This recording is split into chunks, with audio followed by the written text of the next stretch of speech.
গভীর রাতে জানালার বাইরে কেবল অন্ধকার আর নিস্তব্ধতা, কিন্তু আমার ঘরের ভেতরটা যেন এক ঝড়ের কেন্দ্রস্থল। খালা, আমার মায়ের আপন বোন, আমার সামনে দাঁড়িয়েছিলেন। তার চোখে আমি এক অদ্ভুত আলো দেখেছিলাম, যা স্নেহ বা মাতৃত্বের চেয়েও গভীর কিছু। থমথমে গলায় তিনি বললেন, আরিফ, আমি আপনার জন্য সব করতে পারি, যা চাইবেন তাই। তার প্রতিটি শব্দ যেন আমার কানের ভেতর সীসার মতো গলে যাচ্ছিল। আমার হাত কাঁপছিল। কোনো মতে উঠে গিয়ে জানালাটা বন্ধ করে দিলাম। বাইরে হিমেল বাতাস বইছিল, কিন্তু আমার ভেতরের ঝড়টা শতগুণ তীব্র ছিল। আমার হৃদয় আমাকে বারবার বলছিল, কিছু একটা পরিবর্তন আসন্ন। জীবনের চেনা পথটা আর চেনা থাকবে না, কখনোই না। হ্যালো বন্ধুরা, মায়া ভ্লগসে আপনাদের সবাইকে স্বাগতম। আশা করি আপনারা সবাই ভালো আছেন। আজকের গল্পটা আপনাদের মন ছুঁয়ে যাবে, নিয়ে যাবে এক অন্যরকম অনুভূতির জগতে। আমি অনুরোধ করব, যদি সম্ভব হয় হেডফোন ব্যবহার করুন। আর হ্যাঁ, গল্পটা যদি ভালো লাগে তাহলে চ্যানেলটি সাবস্ক্রাইব করতে ভুলবেন না। আপনার ভালোবাসা আমাদের অনুপ্রেরণা। চলুন শুরু করা যাক আজকের গল্প। আমার নাম আরিফ। ঢাকার এক মধ্যবিত্ত পরিবারে আমার জন্ম। বাবা মা দুজনেই সরকারি চাকরিজীবী।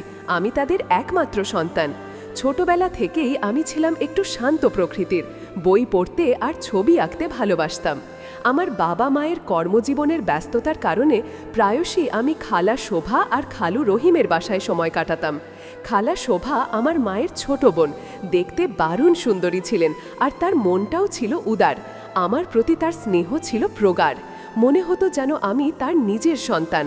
তিনি আমাকে গল্প শোনাতেন, আমার পছন্দের খাবার রান্না করে খাওয়াতেন। খালু রহিম ছিলেন একজন ব্যবসায়ী। তিনি প্রায়শই ব্যবসার কাজে দেশের বাইরে থাকতেন। তাই খালার একাকিত্ব ঘোচাতে আমি যেন তার একমাত্র অবলম্বন ছিলাম। আমার শৈশব ও কৈশোরের অনেকটাই কেটেছে খালার ভালোবাসার ছায়ায়, যা ছিল অত্যন্ত নিবিড় আর নির্ভেলাল। সময় গড়িয়ে চলছিল, আমি বড় হয়ে উঠলাম। উচ্চ শিক্ষার জন্য ঢাকা বিশ্ববিদ্যালয়ে ভর্তি হলাম। নতুন পরিবেশ, নতুন বন্ধু বান্ধব, আমার জীবন নতুন মোড়ে নিয়েছিল। আমি তখন একটি মেসে থাকতাম। খালা শোভা তখনও আমার খোঁজ খবর নিতেন, প্রায়শই আমাকে ফোন করতেন। ছুটির দিনে আমি তার বাসায় যেতাম। তিনি আমার জন্য পছন্দের খাবার রান্না করে রাখতেন, আমার পড়াশোনার খোঁজ নিতেন। তার এই ভালোবাসা আমার কাছে ছিল মায়ের ভালোবাসার মতোই পবিত্র। বিশ্ববিদ্যালয়ের দ্বিতীয় বর্ষে আমার পরিচয় হয় সাদিয়ার সাথে।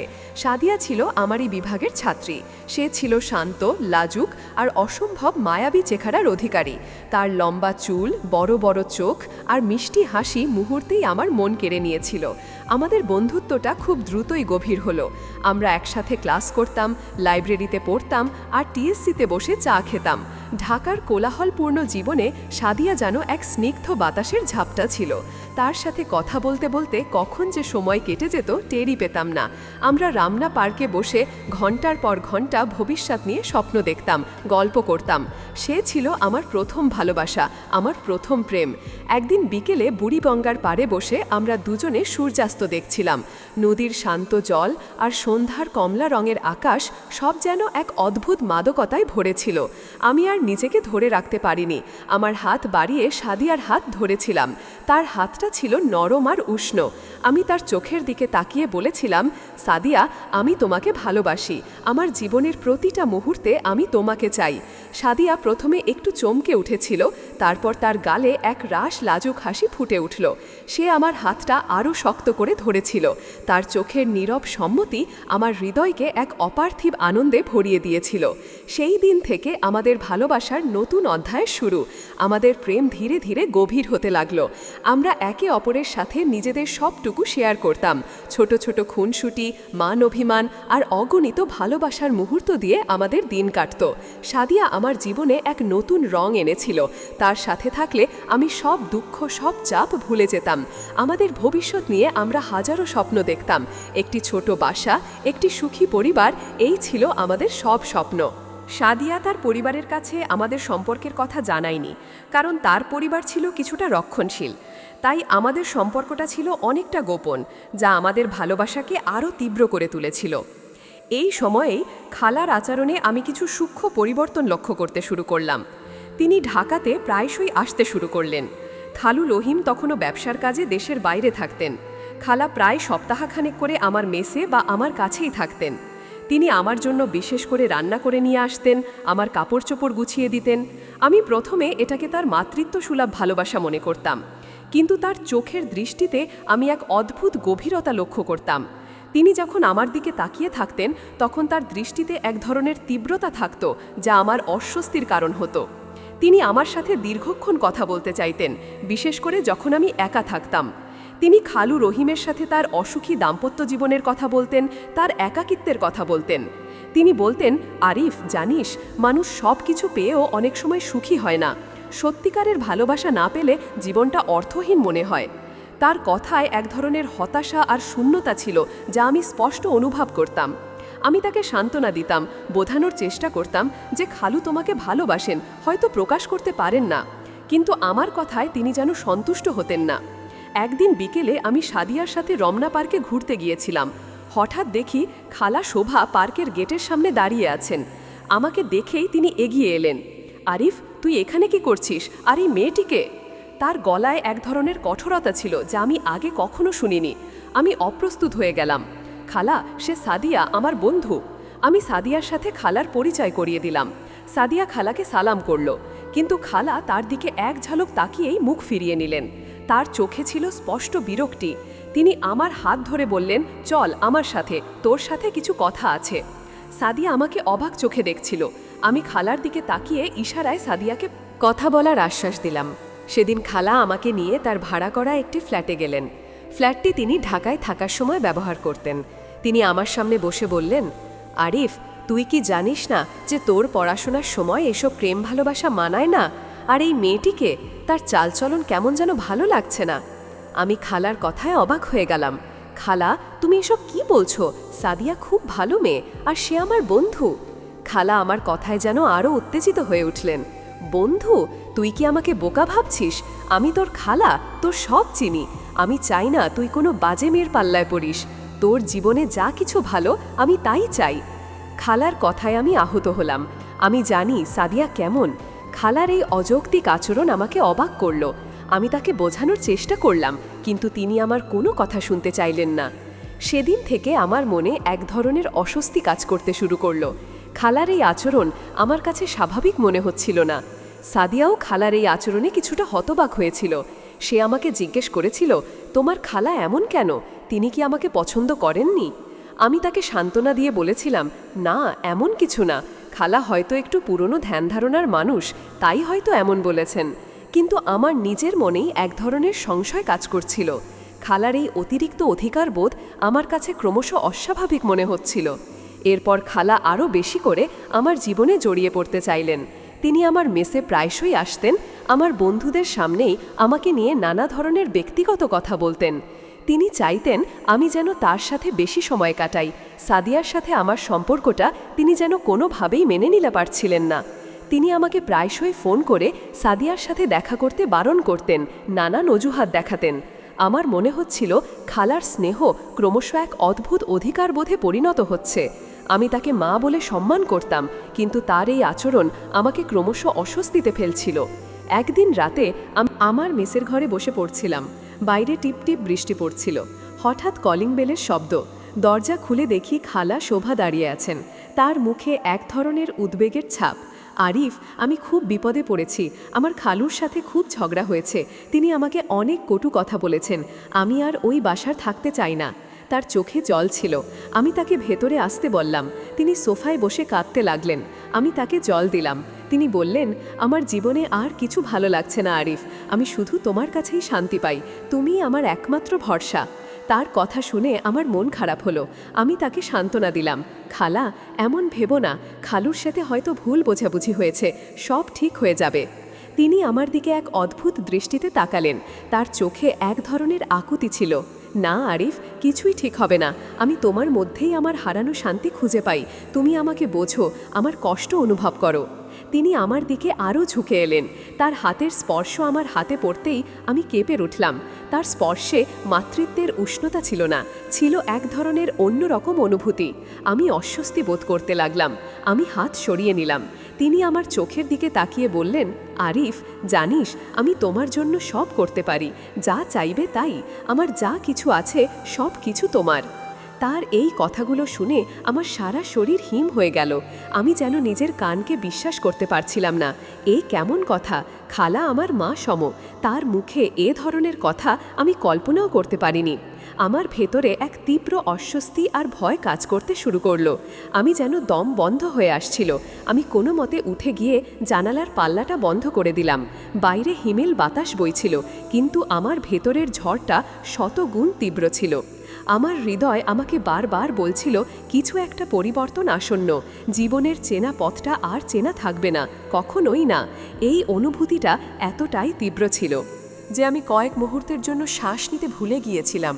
সেই রাতটা আমার জীবনে এক দুঃস্বপ্নের মতো ছিল। আমি খালাকে কোনো মতে বুঝিয়ে শুতে পাঠালাম, কিন্তু আমি নিজে সারা রাত ঘুমাতে পারিনি। আমার মন অস্থির ছিল। আমি খালার কথার অর্থ বোঝার চেষ্টা করছিলাম। তিনি কি সত্যিই আমাকে ভালোবাসেন, নাকি এটা তার একাকিত্ব আর হতাশার বহিঃপ্রকাশ? কিন্তু যেভাবেই হোক, তার এই অনুভূতিটা আমাদের সম্পর্কের গণ্ডি পেরিয়ে এক অন্যরকম মাত্রা নিচ্ছিল, যা আমার কাছে ছিল অনৈতিক আর অসম্মানজনক। আমি সাদিয়াকে ভালোবাসি, আমার ভবিষ্যৎ তার সাথেই। খালার এই আচরণ আমার জীবনে এক বিশাল জটিলতা তৈরি করছিল। পরের দিন থেকে আমি খালাকে এড়িয়ে চলতে শুরু করলাম। আমি মেসে কম থাকতাম, সাদিয়ার সাথে বেশি সময় কাটাতাম। খালার ফোন ধরতাম না, বা ধরলেও দ্রুত কথা শেষ করে দিতাম। কিন্তু খালাও যেন হাল ছাড়ার পাত্রী ছিলেন না। তিনি আমার মেসে প্রায়শই আসতেন, আমার বন্ধুদের কাছে আমার খোঁজ নিতেন। তিনি আমাকে বিভিন্ন ধরনের উপহার পাঠাতেন, আমার পছন্দের খাবার রান্না করে নিয়ে আসতেন। তার এই অতিরিক্ত মনোযোগ আমাকে ক্রমশ আরও বিচলিত করে তুলছিল। আমি জানতাম না কিভাবে তাকে বোঝাবো। তিনি আমার মায়ের ছোট বোন, আমি তাকে অসম্মান করতে পারি না। কিন্তু তার এই আচরণ আমার প্রতি, আমার ভালোবাসার প্রতি এক বিশাল হুমকি হয়ে দাঁড়িয়েছিল। সাদিয়া আমার এই পরিবর্তন লক্ষ্য করল। আমি তার সাথে থাকলেও আমার মন যেন অন্য কোথাও থাকত। আমি প্রায়শই চিন্তিত থাকতাম, হাসি খুশি থাকতে পারতাম না। সাদিয়া আমার দিকে তাকিয়ে জিজ্ঞেস করল, আরিফ, তোমার কি হয়েছে? তুমি কি কিছু নিয়ে চিন্তিত? তোমার খালাকে কিছু বলেছেন? আমি প্রথমে সাদিয়াকে সব কিছু বলতে চাইনি। আমি জানতাম এই কথাগুলো শুনলে সে কষ্ট পাবে, হয়তো আমাদের সম্পর্কেও এর প্রভাব পড়বে। কিন্তু আমার ভেতরের চাপটা এতটাই বেশি ছিল যে আমি আর নিজেকে ধরে রাখতে পারছিলাম না। একদিন বিকেলে আমি সাদিয়াকে নিয়ে ধানমন্ডি লেকের পাশে একটি নির্জন স্থানে বসেছিলাম। আমি গভীর শ্বাস নিয়ে সাদিয়ার হাত ধরলাম। সাদিয়া, আমি তোমাকে একটা কথা বলতে চাই। কথাটা খুব কঠিন, আমি জানি। এটা শুনে তুমি কষ্ট পাবে, কিন্তু আমি তোমাকে কিছু লুকোতে চাই না। সাদিয়া আমার দিকে উদ্বিগ্ন চোখে তাকালো। আমি ধীরে ধীরে খালার সব কথা খুলে বললাম। খালার সেই রাতের কথা, তার অদ্ভুত ভালোবাসার কথা, তার একাকিত্বের কথা। আমি সব কিছু তাকে বললাম। সাদিয়া আমার কথা শুনে স্তম্ভিত হয়ে গেল। তার চোখ থেকে জল গড়িয়ে পড়ছিল। আরিফ, তুমি এসব কি বলছো? তোমার খালা? কিভাবে সম্ভব? তার গলায় অবিশ্বাস আর কষ্ট স্পষ্ট ছিল। সে আমার হাত ছেড়ে দিল। তাহলে কি তুমি তার সাথে? সে আমার দিকে এক সন্দেহের দৃষ্টিতে তাকালো। আমার বুকটা ভেঙে গেল।